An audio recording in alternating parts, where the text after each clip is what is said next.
can see definitely a transition towards more cleaner energy, and we can all see how China has rapidly expanded not only solar but also battery and also wind turbine production. Only in 2024, it was around $630 billion in investments, which is around 80% of the global supply chain. I think in the near future, there's going to be more demand for this, without a doubt. That's pretty amazing when you break those numbers down like that. So what does China's leadership in the clean energy sector really mean for global efforts to cut back, reduce the fossil fuel use? And how are other countries, do you believe, benefiting from China's investment in technology advances?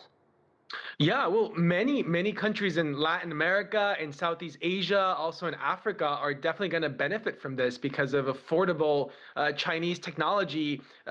It cut the cost, right? So approximately 10% globally. We already see adoption in Africa. We see adoption in Latin America and in South Asia via the Belt and Road investments, the $3 billion in the first half of 2025. And also, without a doubt, the tech transfers, especially in the EVs. I mean, we see that BYD is the #1 EV car maker in the world, and solar.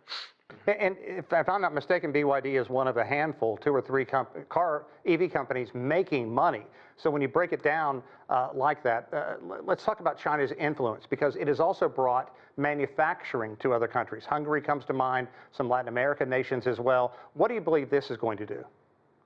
Oh, this will for sure streamline the production and demand for renewable energy and renewable costs. Just to give you one example, when it comes to energy prices, China's production lowers renewable costs. For example, in solar, down 50% since 2022. Another example is reducing electricity energy prices 15% in China, and also softening global fossil fuel prices due to lower demand. So what about the United States? Because President Trump has famously taken the United States out of the Paris Climate Accord from, I think, 2015, and really pushing for the use of fossil fuels, said he wants to make coal king again. I can't imagine major automakers in the United States are thrilled about this, watching so many other EV makers around the globe, especially China, lap the United States. Good question. Well, I think definitely President Trump is trying to do his best to protect the American economy and the American people and bring back manufacturing to U.S. soil.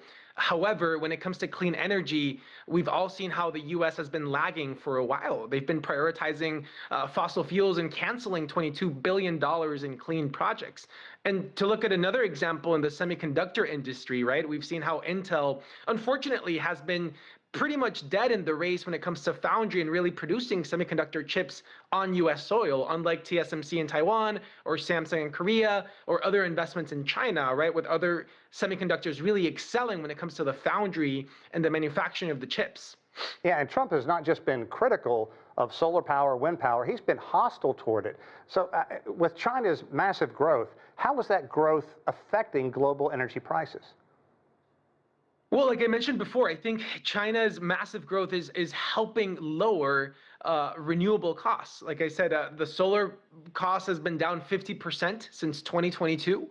It has also reduced electricity prices 15% in China alone, and it has softened global fossil fuel prices due to lower demand.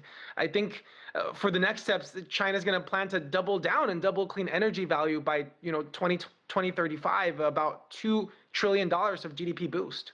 So as China doubles down, what are its next steps as it works to keep the lead in the clean energy race?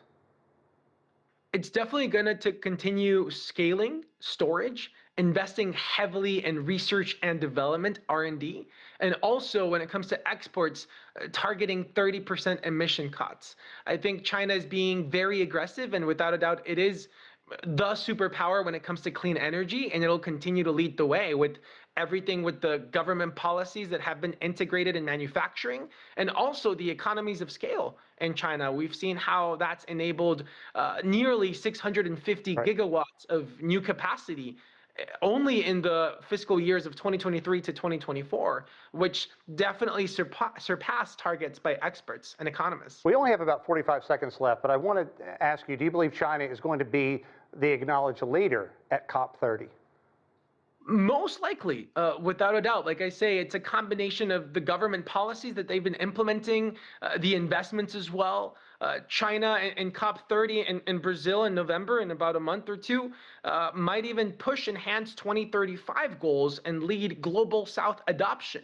But coal reliance and trade tensions could hinder the progress, right? But I think we've seen how China has been heavily investing in the global South and Latin America and the sub-Saharan African region, Southeast Asia as well. And I think it'll be definitely commendable work for COP30, and it'll continue to push the 2035 goals. Okay, Pedro David Espinoza, thank you so much for your insight. We appreciate it. Thank you for having me.